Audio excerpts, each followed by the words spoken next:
Welcome to Mysterious Universe, Season 34, Episode 16. Coming up on this show, we've got Guarding the Inner Borders, Night Duty on the Spirit Road, and Getting Drained by the Xian Nu.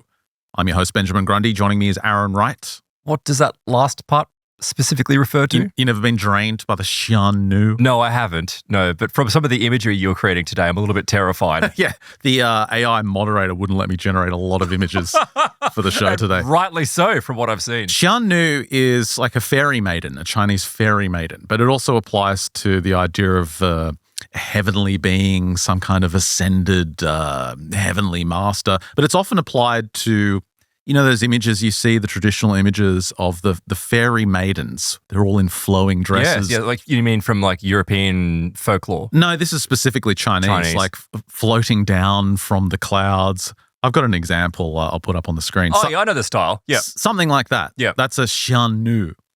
Well, I was very diaphanous. It's interesting how the encounters from Chinese folklore and even from fairly modern reports of encounters with these beings overlaps with alien abductions and fairy folklore from the West.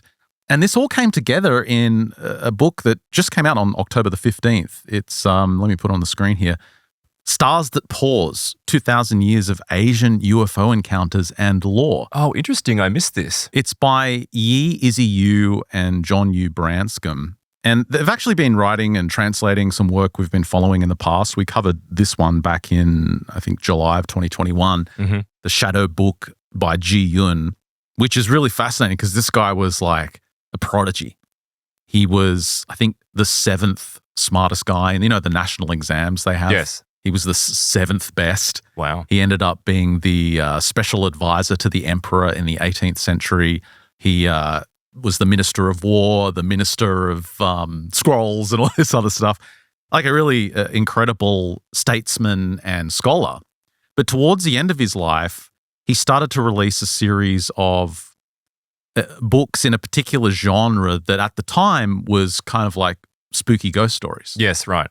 The genre, they wrote another book about it called Jergwai. Chinese True Tales of the Paranormal and Glitches in the Matrix. There's Chinese glitches in the Matrix? Well, that's the term of the genre. It's not specifically glitches in the Matrix, but it's something of an umbrella term for paranormal stories, strange encounters. It's stuff that couldn't be put into the official records. Yes. And because towards the end of his career, this guy, what was his name again? Ji Yun, he was made in charge of the Imperial Library. It was his job to look after it. So what, he scurried away just like these reports and hid them in a secret dossier somewhere? Well, it's like he became annoyed because Confucianism dominated at this time period and it was very materialistic. Very much so, yes. And there wasn't much room for anything outside of the box. And he was annoyed by this because he was kind of like this on the download John Keel type character where over the years he'd been collecting these reports, collecting eyewitness accounts, collecting stories. And to the surprise and consternation of his peers at the time and all these materialist Confucianists, he released the Shadow Book. And the Shadow Book was 5 volumes full of what you would call today ghost stories. Sure. But it also had stories of high strangeness, like encounters with spirits, including one of them, which is a straight up UFO abduction. Great. Like a straight up alien abduction. And while Yi Izzy Yu and John Branscombe were translating this book, they came across this alien abduction account. And the amazing thing about it is it's actually written directly by Ji Yun. It's a friend of his who experiences it. Oh. And because they translated that, they thought, this is weird. They started looking into it. And so they found all these incredible stories of what we would look at today as classic UFO encounters, classic abduction tales, like classic UFO high strangeness that occurred through centuries in China. And they've all put it in this new book called The Stars That Pause. Well, it's hardly surprising, though, that there would be, you know, those sorts of encounters, because one thing that we've always said is that this phenomenon is a human phenomenon. Like it's the phenomenon interacts with humanity. So it doesn't matter what part of the world you're in. But you're totally right. It's like a lot of this stuff, it's like what happened with Russia or with the Soviets. It's like all that kind of stuff, even though it was, you know, it was occurring and, you know, the upper echelons of the government were certainly looking into it. It was all hush-hush. And it's like, let's not talk about it. Let's keep it to the side. But this stuff happens all around the world. It does. And countless reports that we've never heard because they're bound up in languages we don't speak, in cultures that are, inaccessible. But, props to these guys. I do like their work, and they've gone and made a huge effort at translating some of these old reports. I'm looking forward to going into that. And ultimately, it does lead back to the White Lady. Oh, no. Well, the crossovers between the Xian Nu, these fairy goddesses, and the White Lady are incredible. Okay. So, that's coming up. What have you got coming up? Well, later on the Plus extension, actually, I was reading this great write-up about a woman who had a very strange encounter in, of all places, a graveyard. Now, graveyards traditionally already have that, haunted, spooky kind of Halloween feel to them. But the reality is that, there are a number of very level-headed researchers of, paranormal and high strangeness that go into these locations trying to seek out some of the most unusual encounters. And that's exactly what happened to this woman. She wasn't entirely expecting to have the encounter that she did, but it's the kind of thing that fits in with this genre of, things where it changes your perception upon the phenomenon very rapidly. So I'm going to go into that story and then follow along with some of these kind of histories and narratives that follow this theme of the entities that stalk graveyards. And we're not just talking about ghosts. We're talking about strange cryptid creatures. We're talking about strange animals that can morph and change shape and then disappear into a cloud of smoke, that kind of stuff. So we'll get into that later on in the show. Yeah, looking forward to that. Well, let's jump into it. Stars That Pause, it's available now. And yeah, they were inspired by this Shadow Book of Ji-Yun. That's what they were translating. Let me put him up on the screen here. I'm just fascinated by this guy because he's the ultimate statesman. Like, he was the Minister of War. Yes. And the imperial head librarian. Yeah, the head librarian and the assistant to the emperor. He was the leader of, I guess you would call the conventional structure of power. And at the end, he's like, screw it. Yeah, but I'm just gonna write this incredible book of weirdness and just blow everyone's minds. Good. I mean, yet again, though, this is a recurring theme that happens with anyone who is involved in this type of phenomena. Is that it's like it happens again around the world in the sense that people go, "Oh, that's garbage," or "That's not real," or "I don't want to talk about it." But then you find out secretly they've had an encounter, or they've been writing about it, or they know someone who's had an encounter. It's like because of the fear of ridicule, people go, "Oh, no." And it's almost like he was annoyed at the skeptics. And I'll get into his story. I'll actually start with him. So he was born in 1724. Again, prodigy. He could read and write by the age of 4. So exceptionally gifted. Yeah, he placed 7th in China's national service exam, like I said. That's like he's in video games. That's like a Chinese mobile game. Right. Where you can get his character. He became head of the Department of Public Works, then head of the Department of War, then head of the Department of Rights, special advisor to the emperor. The whole time he was banging out these freestyle poetry things they would read at tea houses. I don't know, that was just the thing that you did back then. But when the Chinese emperor appointed him as the imperial librarian, he was overseeing this massive project, this massive library project. But his career took a darker turn, the authors write, because he was ordered to destroy and censor historical accounts that the emperor found philosophically distasteful.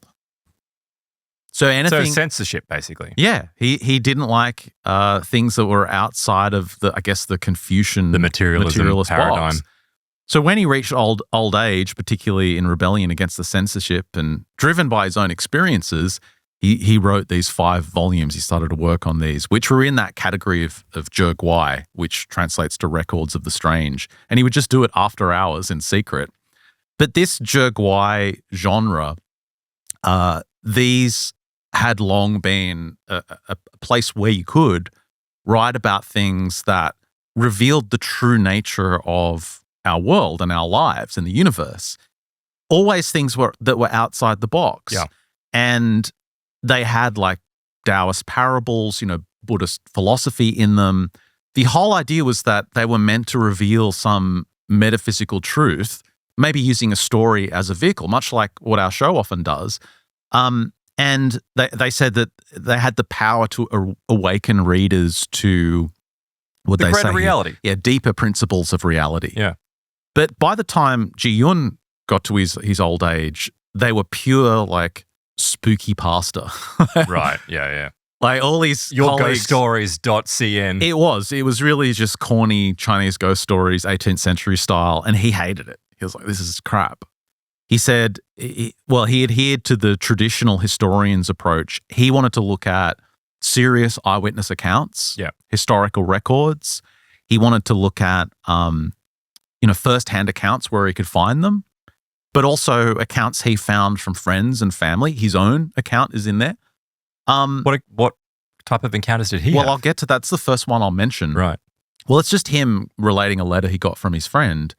And the result was these 5 volumes of paranormal travel memoirs, scientific reflections, parables.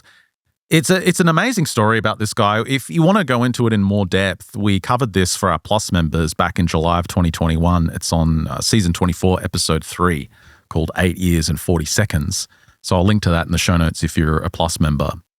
But the authors are translating his works, and they come across this account. It's called Guests in the Sky. And to them, it just smacked of an alien abduction. They couldn't believe it. And let me share you the report. So this is from Ji Yun himself. He said, one day I received a letter that was written in my language, but seemed to be written in a foreign one. It didn't make sense. He said the thoughts it expressed were odd, confused, and almost impossible to decipher. The letter's poor quality especially surprised me since my friend Shen Tai Chan, who was highly intelligent and highly articulate, had written the letter. So yeah, this is a letter from his friend. He knows him well, and this friend is another statesman like himself, a scholar. He said the letter was disturbing too because its tone was sorrowful, it was nostalgic. He said it was written as if it was a final goodbye. It was almost like a suicide note. He said, even though I knew that Tai Chan had just begun a probationary post in Shanxi, it spelled doom for the guy. So that meant that this friend of his had just got a promotion, moved to a new city. His life was on the up. Things were going well. Perhaps he's gripped by some form of melancholy or something in his new position. Well, it's like his fears are confirmed because he said, not long after that, I received word that there were no more letters that would be coming. Tai Chan, my friend, was dead. He said, life is filled with strange happenings, but this was not something I could let go. He said, I couldn't let it pass. I had to figure out what the hell happened to him. He said, I talked to Tai Chan's neighbors and his friends, his family members and his enemies. So he, went to the city he was from and tracked down all these people. How did he die? Or no one knew? Like, did he disappear or he did pass away? Well, he said, he just passed away. Illness is suspected, but He said, I pieced together what had pushed my friend to his tragic end. I think it was suicide, actually. He did end his own life. He said, this is what I discovered. So that summer, Tai Chan, his friend, had gone to the Xian Mountains, this traditionally very spiritual, beautiful area in China full of forests and, spectacular views. And he had just gotten over a long illness and, he's starting to feel better. So he went out there on a hunting trip to try and convalesce. Just get his old mojo back. So he's out in the forest doing his hunting and walking. And the trip went well. He had a successful hunt and, felt really good and nothing extraordinary about it until he was leaving the woods. And when he left the woods, they write that, something followed him out. Apparently, he said 2 orbs in the sky were pursuing him. They were turning like windmills. And I've gone into the old AI generator and done some little videos of what it might look like. This is how he kind of described it in his book. It's like spinning wheels in the sky. But interestingly, he said no one else could see the orbs. Even Tai Chan didn't see them in that way the way one normally sees them. He said he could look up in the sky and he would be able to see these things even with his eyes closed. So it suggests that, he's not looking with his flesh eyes. He's maybe looking with his third eye or something. Yeah. For several days, he said these orbs silently followed. Then suddenly, without warning, they broke open. And from inside, 2 young women emerged, floated down, and delivered a message that their mistress, a Xian Nu immortal, wished to meet Tai Chan. Isn't that bizarre? It is bizarre. So they float down and see him. So again, what is Xian Nu? And that's that fairy character that I showed you earlier, a maiden. So not knowing that he could not knowing that he could not reject an invitation. This is not something or someone that you say no to. He agrees to meet this heavenly fairy maiden, this goddess. Instantaneously, he's transported to a room, and he says it's unlike any he's ever been in. The dimensions were dizzying. Its massive jade walls were eccentrically decorated with these strange purple shells. Oh, that's weird. What is that? The room's strangeness made Tai Chan tremble, but its effect paled compared to the appearance of the Xian Nu mistress. She was beautiful, but he said it wasn't the kind of beauty that you would feel at ease with. It was something disturbing. It was like a sharp, deadly kind of beauty, something that exceeds limits. Well, I mean, pit vipers, when they're glistening in the sun, can look quite spectacular, but there's a beauty to them, but you know that it's dangerous. That's a great analogy. That's exactly what it sounds like. It sounded dangerous, a dangerous kind of beauty. So he goes and encounters this goddess, and she immediately asks him to become her lover. Well, this has got Boas all over it, doesn't it? Well, he's like, can you buy me a drink first? I don't know if this seems a bit sudden. And she doesn't have a pyramid like in a pocket or something, does she? Ready to go? He literally says to her, I'm overwhelmed. I can't agree to this. The fairy maiden becomes absolutely enraged. The next thing he knows, he's waking up on the road where the women first approached him. He's all dazed. He feels like he's been missing time. His pants are on backwards. He has no idea what's happened. So he hoped that was the end of the matter and just went on with his life thinking, okay, that was weird. But several weeks later, the two rotating spheres reappeared, and so did the two female servants. This time, they didn't ask him to come with them. They just took him. They abducted him.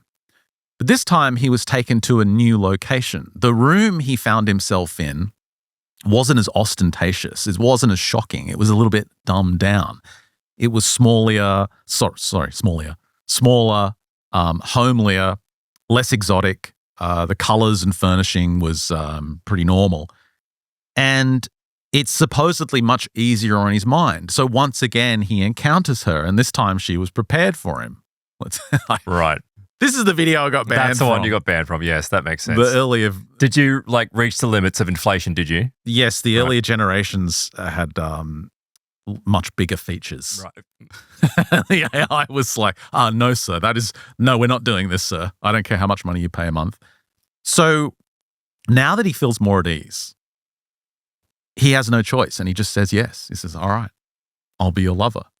She declares he no longer has any reason to reject her. He agrees. So from then on, they meet regularly during both waking and dreaming states. Tell no one, she says to him. Tai Chan promised not to tell anyone, and he didn't for a long time, not even when he got sick. It sounds like he was actually ravished. Ravished to extinction. Something like that. But finally, the severity of the illness he had taken up convinced him to visit a doctor. Now, this doctor was someone who specialized not only in physical ailments, but also spiritual issues. And the doctor immediately prescribes him pills for his jing, for his energy, because he's so depleted. The doctor's never seen anything like it. Yeah, it's draining his energy. It's consuming him. But it was too late. He couldn't keep down the pills or the herbs that were prescribed. He couldn't keep down anything else. And so this is, to answer your question earlier, this is how he passed away. Everything he ate was vomited back up. He died during one of these vomiting fits, and his last letter was written during these weeks of illness. So this was the last letter sent to Ji-yun. So the question is, well, why him? Because he's just in the forest, minding his own business. He's on a hunting trip. He's just trying to live his life. Why him? Well, Ji-yun says, I will not forget Shen Tai Chan, my friend. He wrote poetry that moved the heart and opened the mind. His calligraphy dazzled. He was witty, fun, generous. However, no one is without secrets or vices. And I discovered one more fact about Tai Chan during my investigation. He said it was one that might provide a clue to how all these weird events began.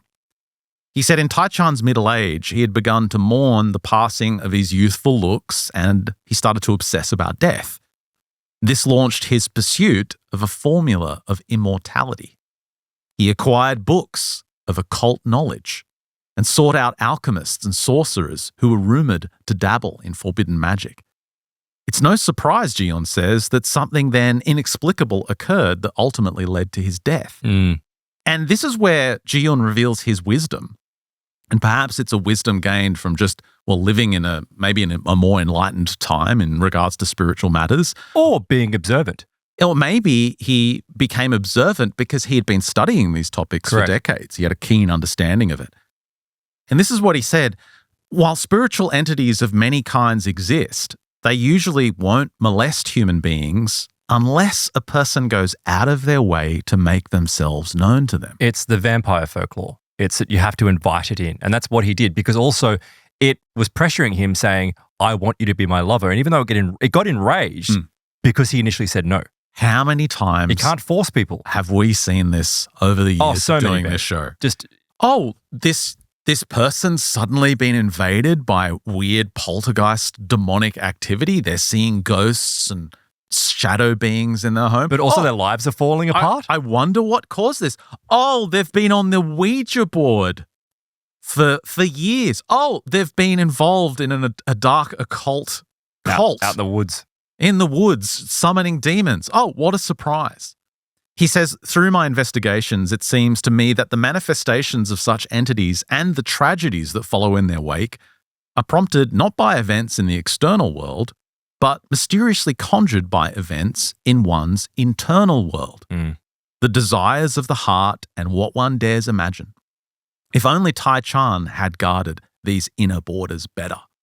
And I just love that, because I really thought that summed up the warnings that we inevitably end up giving when we cover these topics now, because we've seen the pattern so distinctly emerge from this research over the years, that you have to guard those inner borders, that it is ultimately up to the individual to guard and cultivate those inner borders, keep them up. Well, there's also a greater similarity here in the cultures as well, because he was living amongst, a culture that, while, enlightened, was, not completely enlightened, but, was what appeared to be a functional good culture.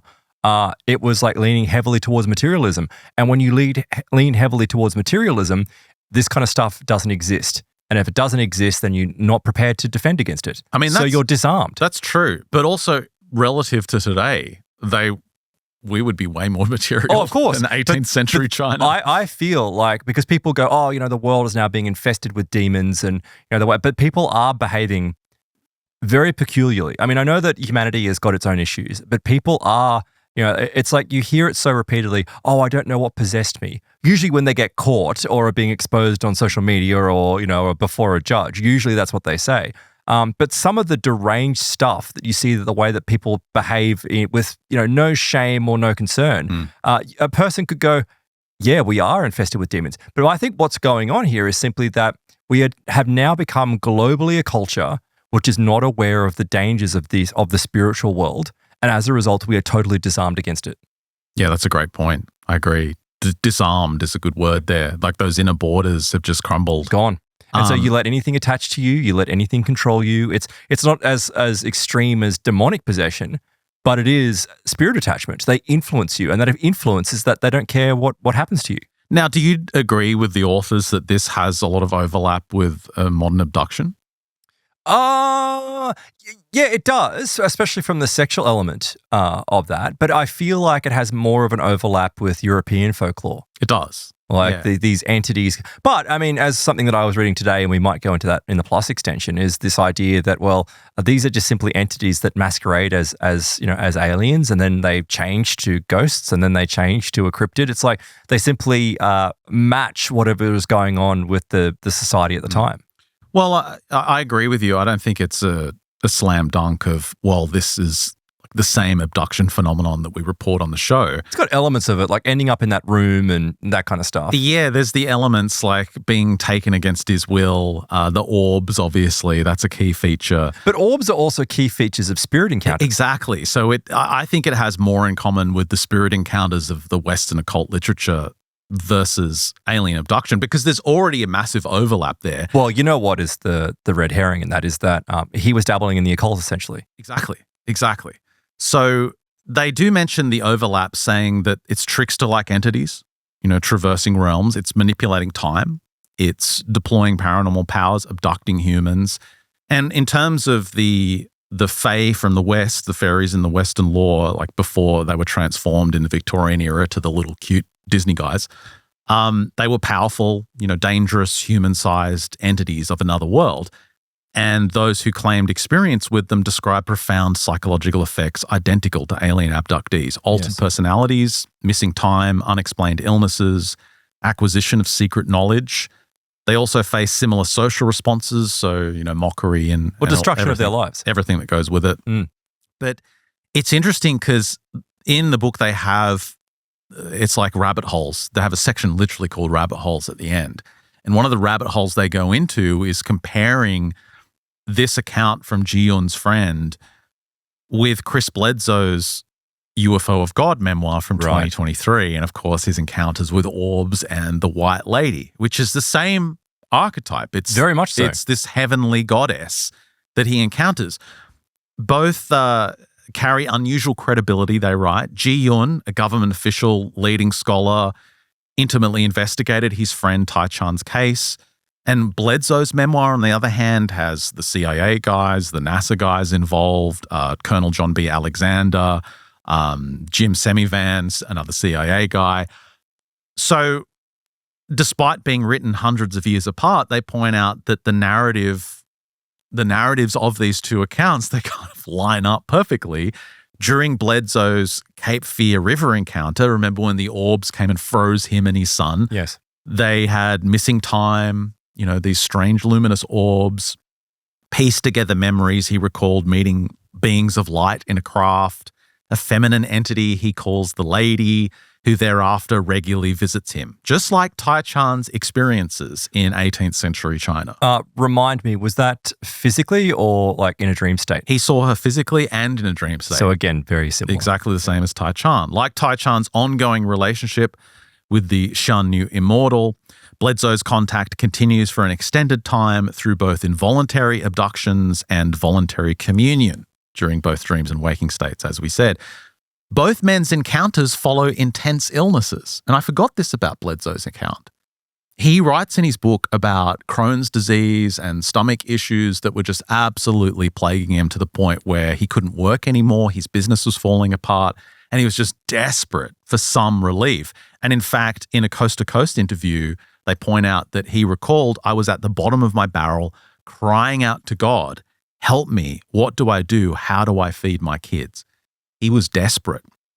And so they then cite a religious historian named Mircea Eliade, who calls this a shamanic illness, an intense crisis, severe illness, a bout of madness. It's a kind of ego death, breakdown of the personal situation.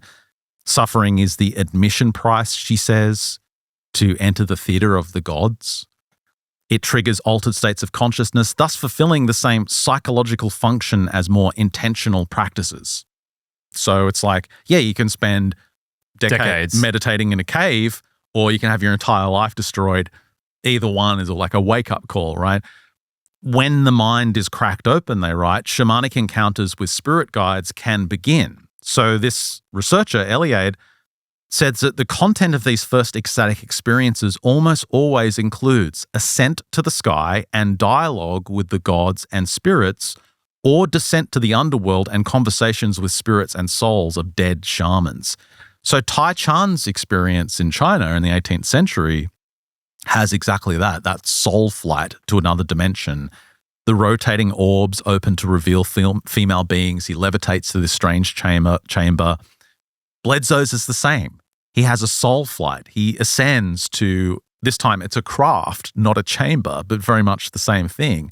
He meets a female entity. She's, again, the White Lady is overwhelmingly beautiful, overwhelmingly powerful. Most remarkably, they write, the description of the orbs they both encounter are reminiscent not just of each other, but other modern accounts. And they talk about sightings of these orbs in the Wudang Mountains in China. And of course, we've covered the orb sightings a lot over the years. So, well, also it was on the border with India, wasn't it? Yeah, that's right. Yeah, a lot of sightings up there. But Bledsoe, he calls them angelic energy beings, these orbs. He says they can morph into whatever you need to see. Yes. He said he's morphed into faces and beings with wings and angels. So they talk about this being all transformative, and it points to the fact that these UFO encounters in some senses are purely spiritual experiences, right? It's not the way a lot of people think about it, where it's a physical event. Nuts and bolts physical event. And I'm not saying that's all of these encounters, but there is a large category of them that lean more to this side of it being some spontaneous shamanistic experience. They reference the FREE study, the FREE study, remember that, where they looked at experiences and abductees. It was over 4,000 contactees. Oh, yes. From over 100 countries. We covered it on a previous episode. So the experiences in that report, they claimed they had increased spiritual awareness. That's right. Heightened Telepathy. ecological concerns, and they got healing abilities. And Kenneth Ring, he did this in the Omega Project. He studied abductees and found a similar shift: reduced materialism, environmental consciousness, psychic sensitivity, a deeper spiritual orientation. All these things were consistent. And so this follows what Chris Bledsoe experienced as well. He showed heightened spiritual abilities. Remember, he was claiming he was healing people. He healed his sick dog, healed some guy who had a heart attack at that party That's we right. described. And now he's dedicated to teaching his experiences, sharing his experiences. But it's funny because they draw all these parallels, then they get to Tai Chan, and yeah, he underwent a dramatic change. He started seeing this goddess-like being on the regular, and then he wound up dead. He was killed because of this encounter. He wasn't killed, he was consumed. He was consumed, yeah. He no longer had any energy to sustain himself. His encounter proves deadly. But it's funny, they say in the book, they're like, well, negative transformation is still transformation. So he was still transformed. But he wasn't transformed in a spiritual sense that a form of him would go on. He was consumed. Like, he was annihilated. But that's still transformation, right? He went from being alive to dead. Fully transformed. So what, are they suggesting that it's still good? Yeah, well, they say his death represents what shamanic traditions call the dangers of unprepared contact with otherworldly forces. And I do agree with that, because remember, he was the one that was seeking out occult secrets to his attachment to his youthful looks and just youth in general. Ultimately, both accounts, they say, follow the shamanic template: crisis-altered consciousness, otherworldly contact, and profound transformation. But it's this profound transformation that I'm a real stickler for, because it was profound, all right. What is the nature of the transformation? What are you transforming into? Food. Well, I mean, if you look at the transformations made from these abductees who respond to this FREE study and all the cases we've covered over the years, you know, it is this pattern that you see where all of a sudden they're more environmentally conscious. Like, we've got to worry about the earth. And nuclear weapons. It's the classic contactee stuff. We've got to worry about Gaia more than we have to worry about human beings. Gaia comes first for some weird reason. Do you know what I heard recently? And look, I didn't know people are like, oh, I can't believe it, but I'll link to it, right? So it was Alex Jones. I know that Alex Jones is an extremely controversial figure, and he says a lot of things that are really out there. However, I was just intrigued to see what his opinions are, because I like to have a wide spectrum of things. He was talking to Tucker Carlson, and he was talking about a collection of people that are in Silicon Valley, right? And upper echelons and all these elites, right? Yeah. They're all in DMT and Yes. ayahuasca, which is DMT, but all these, Microdosing mushrooms. yeah, these hallucinogenic substances, right? And he was saying, so I do take it with a grain of salt, but he was saying that all of them are being told that you have to reduce the human population to save the environment.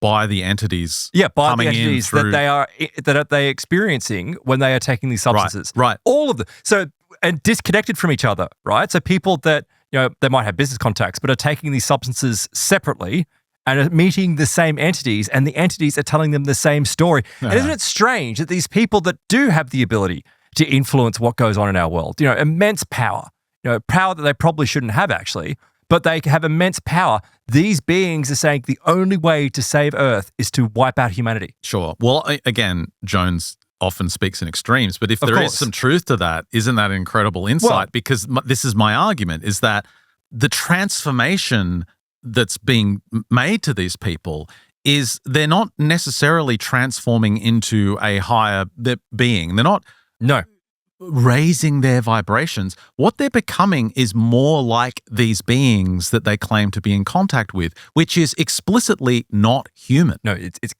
explicitly anti-human. Exactly.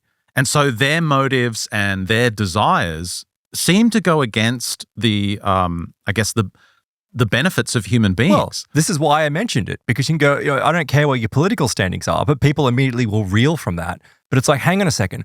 What he's describing, regardless of, where he stands, is the exact same things we've been hearing for years upon years of people that are interacting with non-human intelligences, whether it's contactees, whether it's abductees, whether it's people that get caught up in these wild goose chases. Like, I keep on being reminded of the guy that had like a portal open at the end of a runway that he owned and seeing mammoths. The guy was annihilated. Yeah, their lives become destroyed. They lose all touch with the reality that allows you to function in human society, and they start to believe things they're told. Like, for example, this is one of the classic ones, that alien beings created human beings.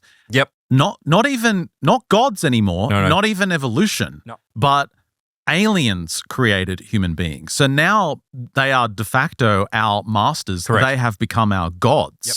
Well, we become their slaves. Right. This is something that exists in this pattern of people that go through this shamanic transformation from abductions. I've noticed this, and this is something that, because I feel like modern religion in all sense has been corrupted. Like, it's been infiltrated, it's been corrupted, and people, I think, I do agree that, your spiritual experience is within you, like, and it's for you to go through it and to, work out what's real and what's the truth and that kind of thing. But what I do like about Christianity, right, just as one example, is that we are all the children of a higher, greater, benevolent entity, right? Like, we are the children. A loving God, sure. Yeah, it's a loving, benevolent God. Like, and it's higher than us. And even if we make mistakes, and even if we do things, as long as you try to be a better person and you ask for forgiveness for the mistakes that you've made and the bad things that you've done, there's a chance for you, right?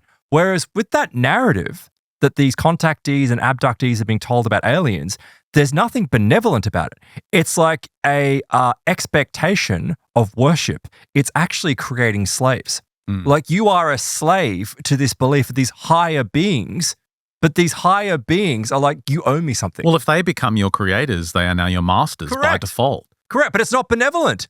It's not this forgiveness. It's not this like, it's like, no. As you are now part of us, you must follow what we tell you to do. And you'll also notice the people that have these experiences and these abductions, they're never becoming more orthodox when they come back. Correct. They're always saying, well, religion's an illusion.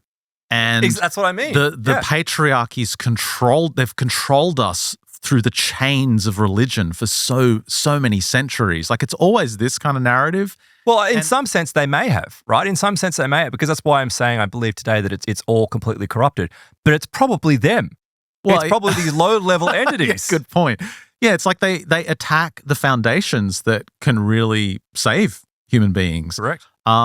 And what I really think is the standout thing that links them all together is these experiences, they just start becoming more like the beings that they're in touch with. They start becoming less human, more anti-human, and they're all about transformation, post-humanism, just becoming something extra. It's always like the evolution of humankind. It's the transcendence, how we're going to leave from our 3D bodies and merge with the high. Like, it's all about being non-human. And so I'm always very skeptical about this. And especially it's about giving up your humanity, Ben. Especially when one of the guys in your example, he's literally dead. Yeah. They killed him. Yeah, and it's not like, again, it's not even like what you hear in, because I think that there's a lot of good in shamanism as well. I know that, you know, we've spoken about some of the dangers of it, and it's even mentioned there, right, of an uninitiated person. But shamanism like has some goodness to it. It has a lot of goodness to it in certain circumstances. But it's like when you hear about these stories of ego death, for example, and someone's ego and like those negative attributes of themselves are annihilated, but then they, come out of it as a spiritually aware, more compassionate person. That didn't happen to him. He was just consumed. It's not like he's had an ego death. He's had a death. Literally blown to death. It's not like his spirit has risen or anything like that. It's like he's been destroyed. Yeah. So that's what started it all. They read that account and they thought, that's incredible how it crosses over with so many of these modern accounts, including Bledsoe's. And so they spent a lot of time going into more of these classic reports that just, I want to read you some of them because they're really bizarre for the time period. For example, there's one from, I think this was like the 15th century. At Luo River, 2 spiral shell-like objects as big as hills would periodically emerge from the water, light blazing from their tops so bright that the sky would light up even during the day. These curiosities were capable of incredible speed and could cover 31 miles in a flash. Whenever these objects appeared, the weather would turn stormy. Interesting. 15th century. But that has a more UFO kind of feel to it. The next one's from the Dream Pool essays from the year 1088. Between the years of 1056 and 1063, a flying object, round and shining like a pearl, came to Yangzhou City and was seen by many. It flew at night and retreated to local waters during the day. My friend's summer house, the reporter wrote, bordered on Pichet Lake. One evening, the object rose from the water and drifted towards him. When close, its outer shell opened and horizontal rays of light shot out, pulsing from gold to silver, so dazzling that my friend could only look at it from the corner of his eyes. Sound familiar? A chamber lay inside the opened shell. It held a floating orb the size of a fist, which this was the source of the light, which now fully exposed became even more intense that it illuminated miles of forest and made the sky glow as if the forest was on fire. All of a sudden, the object sealed shut, shot across the lake at incredible speed. Didn't expose him to a dose of radiation, did it? Well, get this. They say at the end of the report, one last note is that the Yangzhou City flying object hasn't appeared for several years now. No one knows where it went. So like so many of these flaps we report on over the years, no matter what year it is, 1973 comes to mind, it's this isolated set of sightings. Yep. People experience things in a couple of years, then it's gone. Then it's nothing. That's it. Yep. The flap is over. How this has a very Ivan Sanderson invisible residence feel as well, because where are they emerging from? Where are they residing seemingly? Underwater. Yeah, good point. And it's the same pattern in 11th century Identical. China. Next one's from a more modern era, July the 23rd, 1818. An enormous armored wheel, black in the middle, covered with lights on the outside surface, appeared in the southeastern sky during a storm. Again, storm activity. But that as well, even just that description is what was described by Ivan Sanderson in many of these reports of, seafarers, mariners, encountering these spinning armored wheels. It flew northwest with a whirling motion. More than 10 families witnessed the event. They reported that the wheel made a sound like thunder as it passed, and they said when it got close to homes, it would actually pull the tiles. Right. Like a tornado or something. Because of the speed it's traveling at? I don't know. It just caused great damage to the town. And then there was another report from 1573. A gigantic bird-shaped thing came from the east. It was large as a sailing ship, but with wheel-shaped wings. So that's 2 reports from hundreds of years apart describing engine pod. Wheel-shaped wings. The air grew hazy and misty when it flew and the storms erupted around it. One of my favorites diverts a little bit from objects. It's like a missing 411 report. It's from the Songzi Chronicles in 1880. So this was May the 8th of that year. Tan, a peasant who lives in Xiannü, he went for a walk one morning in the woods behind his house. he encountered a small floating object that was radiating bright light, multicolored, so an orb, I guess. And he reaches out for it. The idiot actually went to touch it. As soon as he reached for it, his feet suddenly left the ground. And to his terror, he floated up so high he could hear the wind whistling past his ears. He was in a strange state at the time. Now, they talk about him having this weird semi-conscious state. He said his mind was thick and hazy, his body paralyzed. He could only feel panic as abruptly he began to fall. The next thing he knows, he's like crashing through the trees of a mountainside, but he can't recognize where he is. He's like, where have I been transported to? What's going on? Can he move again? Yeah, he says once he hit the ground, he was back out of his trance. He had his full faculties about him again. He said, I felt like I'd just awakened from a dream. Now, he's extremely shocked to find himself in an unfamiliar place, and he's walking through this forest going, where the hell am I? He was lucky because a woodcutter passed, and this woodcutter sees that the guy's freaked out and says, oh, are you okay? Where are you from? And he says, I'm from Songzhe, Hubei province. And the guy looks at him and he's like, what are you talking about? That's like 1,000 li from here. So he was transported somehow. He tells him, this is Guizhou province. What are you even doing here? You're so far away from home. I looked it up today on the map. So that is a considerable distance. Songzhe is the top right there. It's an 8-hour and 41-minute drive. Yep. 9 hours. So he's just been teleported across the country.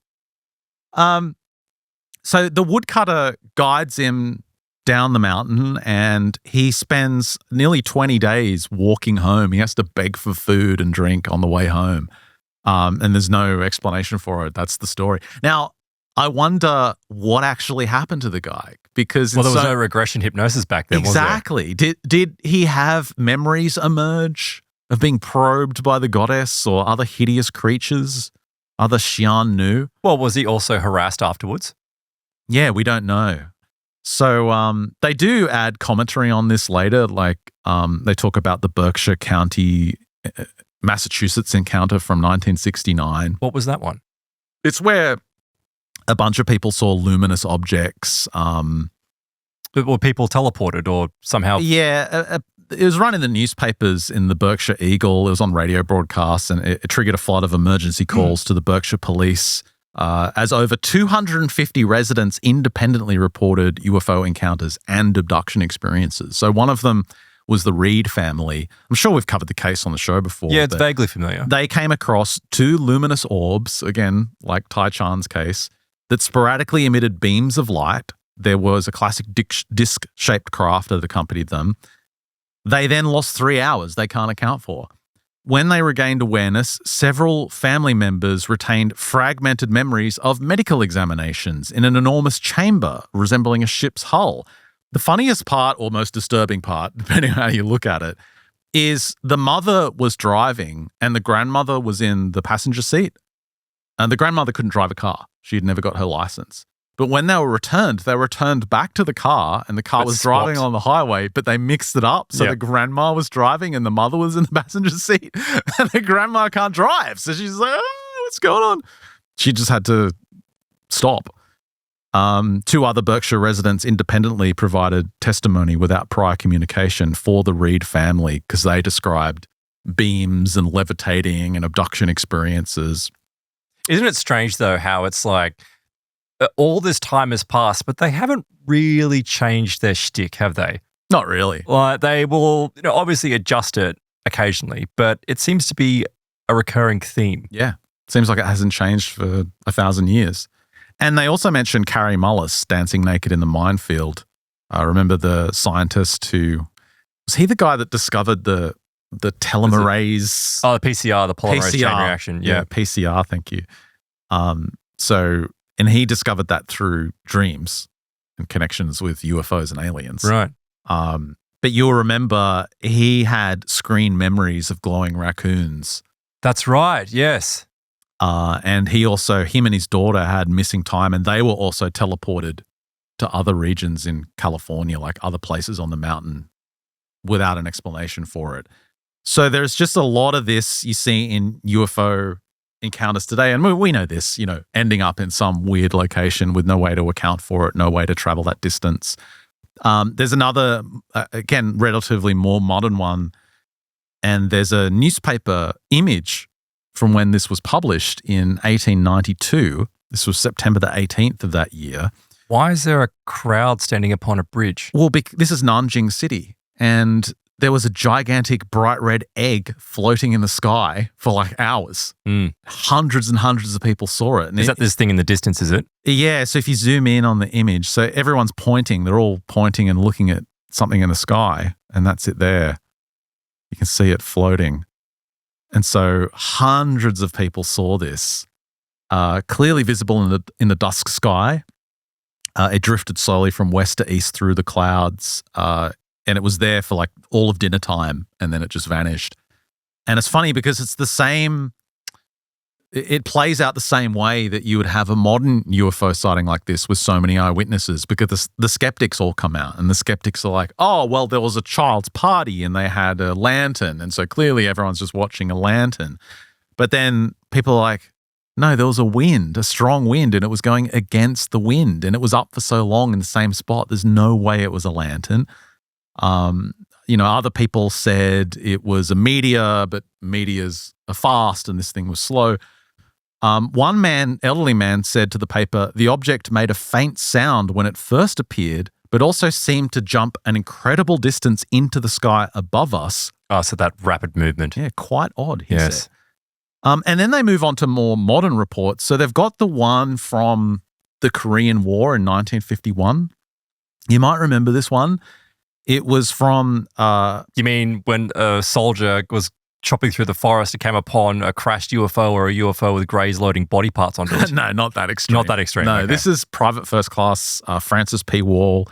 He was in a village near Chorwon, and he and his regiment, they saw this luminescent orb, and it just starts flying through, and it descended towards a village that was under active artillery fire, and it started zipping through air bursts and going through flak. Yeah, it was impervious, zipping around. Nothing could affect it. And Wall, he fired armor-piercing bullets from his M1 rifle, and it's interesting because he said in his report that he hit it.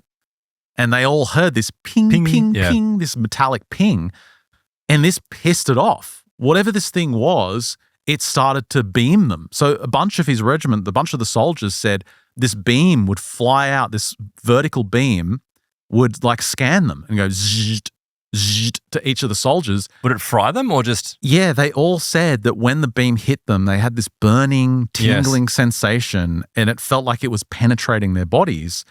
They had to take shelter underground, and this orb followed overhead, but then disappeared. Now, they were all diagnosed with dysentery in the following days. That's right. Elevated white blood cell counts. They had to be evacuated for medical care. One doctor studying the case said it was like they all had been exposed to radiation. Wall himself suffered long-term effects, including permanent weight loss, chronic stomach problems, and memory loss. So yeah, stay away from the orbs, people. And there's so much in this book when you look at standard UFO sightings, like, the classic Japan Airlines UFO encounter. Yeah, didn't an orb pace a JAL 747 back in the 70s? Yeah, maybe you're close. That's roughly correct. But that's not mentioned, but there's a ton like that from domestic airlines in China. Yeah, of course there would be. There's at least half a dozen of them in the book, and it's just some of them are, seeing multiple orbs. Some of them are seeing craft, diamond-shaped craft. There's one where there's two Chinese guys, and they're the only ones at an outdoor movie, like some old outdoor cinema in the 1980s or something, and they claim a 1,000-meter long disc was floating above them and then vanished out of sight, like an aircraft carrier. Well, 1,000 meters is a kilometer. That's multiple like aircraft carriers. Yeah, the biggest thing you'd ever imagine, and floating above them. No one else saw it, noted it. No, it's just these two guys. See that though, as much as it could be made up, right? That's certainly a possibility, and people say the most outrageous things to get attention. I'm not entirely sure with this stuff though, because I think that some people do have encounters, and much like what you were describing at the start there, where, like he could see those things falling from the sky, but the companions couldn't, right? It's like you have to be on a certain wavelength, or it attunes itself to you for some. I'm not saying you have to be enlightened or you're special or anything like that. It's just that you happen to be on that wavelength. Yeah. Maybe because you have been messing with the occult, or maybe you have, lit yourself up to these things. It allows you to see it, and that's why other people don't see it. Well, they had just gone to see a movie after they had finished with their occult demon summoning ceremony. Yeah, exactly. Yeah, that's exactly what happened. And a ton of them that you might not necessarily have heard of from China that were pretty big deals. Like in 2010 in Hangzhou, they shut down the major international airport there. And it's kind of like the O'Hare incident in Chicago years ago. A commercial airliner that was flying in at about 8:40 p.m. at night, they reported seeing a light in the sky that was stationary, like a bright shining light above the airport. And a second flight that was coming in a little bit later reported it as well. Now, nothing was on radar. They couldn't detect it, but people kept on reporting it, so they didn't want to take chances. They shut down the entire airport. Sure. And so 18 flights were diverted. It was a huge thing. But then local residents started calling in to media and police and reporting they were seeing things as well. A local resident said at 8:26 p.m., so just 20 minutes before the airport was shut down, he was taking a nighttime walk with his wife when he felt a beam of light pass over his head. He looks up and he sees this bright white streak of light flying across the sky, but faster than any commercial plane you could ever imagine, just like shoo. He claims he saw it for 30 seconds, like it was in the sky long enough before it retreated into the distance. He managed to capture 5 photographs of it. I couldn't find them today, but dozens of other Hangzhou residents described similar accounts. Most of them described a cigar-shaped craft.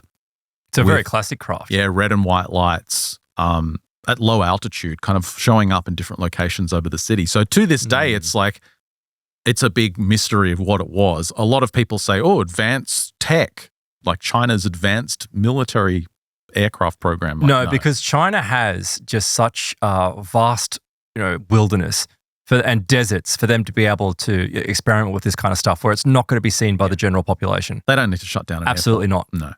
No. So I do recommend it. I thought it was a really great collection of reports going from 11th century all the way up to modern reports. And there's great sections at the end where they go into these rabbit holes. Like I said, a lot of commentary about modern themes with the whole UFO lore. They talk about the idea of the sexual encounters that we so often see. Like we just covered Oldfield's latest book on, what was it? What was his book called with the hybrid on the cover again? Children of the Greys? Yeah, but it was Aftermath. The Aftermath, Children of the Greys. So Oldfield, famous abductee, claims that he met his hybrid child. And then again, in the follow-up book we covered on Tuesday, he's seen her again when she was older. But he writes about having sex with aliens. Is that described in this book?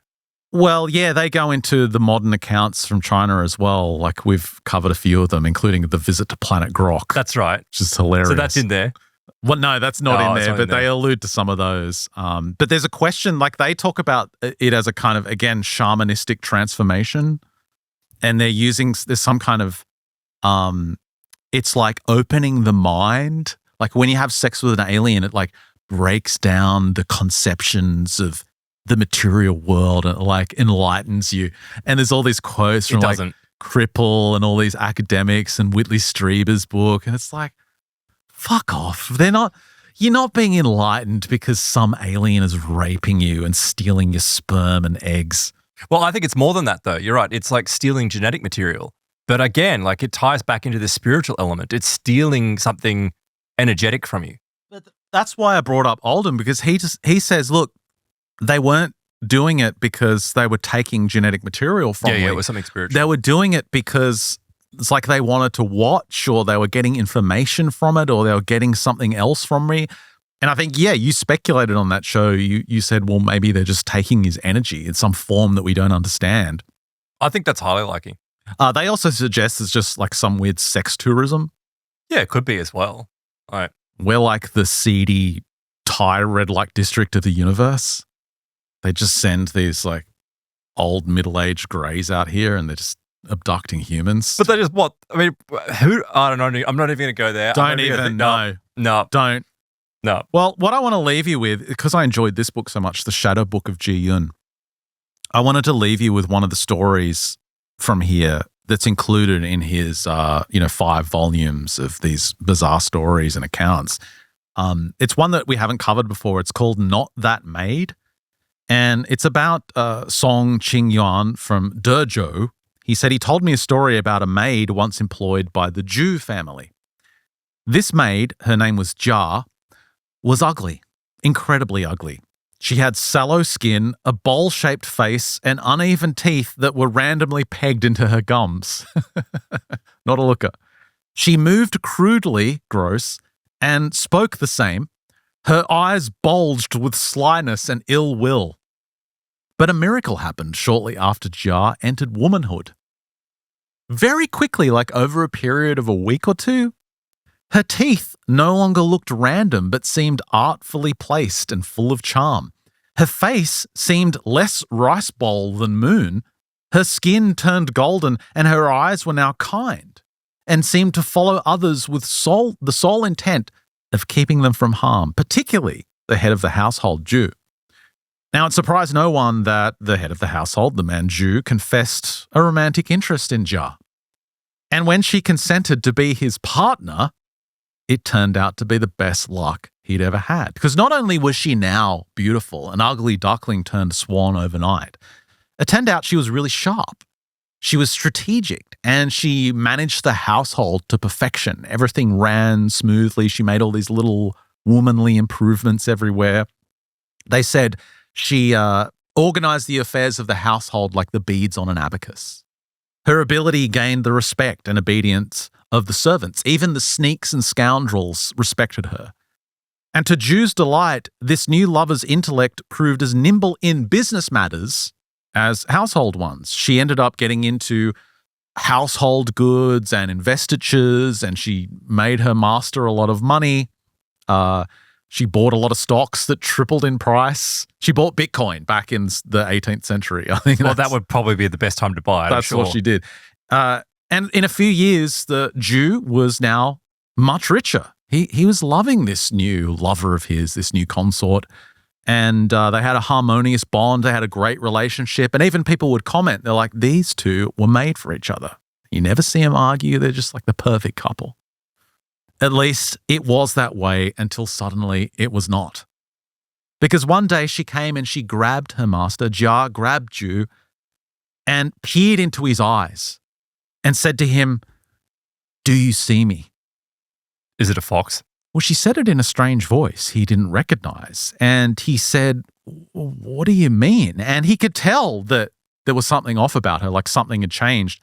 And he starts saying, "Jia, my sweet pet, Jia, my little bunny." Like he gives her these pet names. Yeah. He says to try and bring her back from under a clear spell she's under. She replies and says, "I'm neither one of those people. That maid of yours, that woman ran away a long time ago when she was still a girl. She settled down in another village. She's gone. She's changed a little from the unpleasant little girl that she was, but no, dear Zhu," she says, "our bond is not to be found in her childhood. Its beginning is found 9 lifetimes of yours ago, when you were a rich trader, employed me to watch over your accounts." She tells him, "You were a good man even then, but I was not. I repaid your trust with the theft of thousands of taels of silver. Consequently, after I died," she said, "I was sentenced to be reborn as a fox." Aaron nailed it. "Since then, I have labored over several hundred years through meditation and the training of my heart and mind to cultivate back into a being capable of honor and compassion. I have made progress," she says. "But to advance further, I needed to find you and make amends. Thus, when your horrible, ugly servant escaped, I took her place. Over the years, the past 10 years, in fact, I have done everything I could to pay you back. This past month marked the full repayment of my debt. Soon I will quit this flesh And after my spirit leaves this body you have held against you night after night, I will return to my true form, a fox. However, although dead and rotting, this body will have one final task. Therefore, you must order your servant Yi to bury me. Not because Yi will do a great job of it, but because Yi will disobey you. And instead of burying me, will hang me upside down and skin me. Ugh. This is because 4 of his lifetimes ago, while I inhabited my fox form, I came across his dead body on the side of the road during the times of famine, and I made a meal of his corpse. Skinning me will balance things between him and I and settle my last debt so that I don't have to reincarnate again. So now that her confession is complete, he's like, what? She makes a tiny little cry. She's like, and she starts to collapse in front of him, like melting like Obi-Wan when he's hit by Darth Vader's lightsaber. It just collapses on the ground. And he looks down, and amongst her robes, there's like a dead fox in his living room now. He's like, what am I going to do with this dead fox? This is my lover. And he's watching as he picks up this dead fox, and he says, a tiny little woman starts crawling out of the dead fox's ear, like wriggling out like a worm, like going like this, wriggling out. And she's only a few inches long, and her face is totally different, but he knows it's Jia. It's her. And she kind of like says, yay, and ascends. This little figurine ascends into the air and disappears, like gives him a wave goodbye. And he's devastated. It's like exactly. He's That's perfect. actually creating karma. His twin flame, his soul partner has passed away, all in a bid to just like balance the karma with him. And so he goes to search for Yi to fulfill her last request and get him to bury her so he can eventually skin her. But at the last minute, he's like, I can't do it. I can't have her fox body desecrated like that. I'm going to bury her myself. So he digs a hole in the yard and he buries the fox body. He's just stuffed up the whole process. But the next morning, he goes to pay his respects at the new grave site, and he finds the grave vandalized and the fox's carcass is gone. And he eventually discovers that it was a grave robber, Yi, who dug up the fox, skinned the corpse, and sold the fur on the market. So the point of the story is that Yi's actions, the guy that skinned the fox, illustrate we are not absolved of past debts just because we become better people. These accounts must be settled. The wounds we inflicted upon others in our past remain, even if we change. And I thought that's a great karmic lesson. Very much to so. end the segment on. It's like you can be the most incredible person in the world, but you still got to pay the debts that you owe, even if it's from previous lifetimes. When you were a horrible person who ate a dead guy on the side of the road. Well, these are just different egos. Like the one thing that people need to understand is that you are simply an awareness. Like you're like the thoughts you have right now, they're not your thoughts. Like what goes through your head is not yours. Like you are the awareness observing what's going on. And what happens to that awareness though is that it does accumulate karma. And so when you move from one body to the next, like changing clothes, you still carry that karma with you. So you can't just be ultra virtuous unless you pay back the debt. How many dead guys on the side of the road do you think you ate in past lives? None. There's got to be. No, I'm like one level away from enlightenment, so I'm good. How much dead guy on the side of the road eating karma did you accumulate to be stuck doing the show for 19 years? That's a good point. And then you and I stuck working together for that long. I probably ate you a couple of times. I ate you a couple of times. And then you tried to settle the debt. Like you were a bear or something and you ate me in the woods. And then after a while, we were up in the heavens and we were like, dude, we can't just keep eating each other on the side of the road for all eternity. Like, we've got to figure this out. We've got to balance this karma out. I know how I can get us out of this so we don't have to reincarnate. 20 years of podcasting. Yeah, and I was like, no, dude, anything but that. Like, anything. Let's just keep eating each other. I was like, dude, let's just keep eating each other. Another 1,000 years of eating each other would be better than 20 years. And you obviously fell for it. You convinced me. I was like, let's flip this dice. Let's flip this coin. And we ended up here. And that's the end of the show. Thanks for listening. If you want to access Plus, there's more coming up on the show for our Plus members. mysteriousuniverse.org/plus. Help support your favorite show. Aaron, remind us what's coming up. Spirit Roads and Night Guard watch duty for the old ways. I'm going to be going into these very strange encounters that people have had with graveyards of all places and some of the strange creatures that have emerged and stalked people from those locations. Nice. Any carcass eating stories? Well, it's funny you should mention that because it's not necessarily carcass. Well, we don't know it's carcass eating, but one thing that seems to pop up a lot is the spectral animals that people encounter, and I'll go into them. But people encounter, obviously the classic is the black dog, right, with the red burning eyes. But there's also strange shape-shifting creatures, wolfman-style creatures.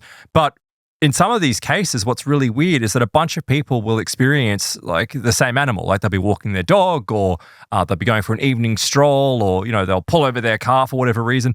They'll encounter one of these weird shape-shifting creatures and people will start going, no, you're obviously making it up. But then there'll be like graves will be dug up by some strange, and they're like, oh, it's animals digging. Like, but why are animals digging them up at the same time that people are encountering dogmen? Like, it's very, very bizarre. So we'll go into that in a moment. Interesting stuff. mysteriousuniverse.org/plus. Sign up today. You get access to the extensions we do every single Friday. And of course, if you sign up for our Plus membership, you get an exclusive show every single Tuesday as well. If you sign up for the Emmy Max tier, you get access to our entire back catalog. Going back years and years and years and years. It's all there on the website. Check it out. It helps support your favorite show. That's a wrap for this free edition of MU. Thanks for listening. If you're on Plus, stick around for the great stuff after the break. For everyone else, we'll catch you next week.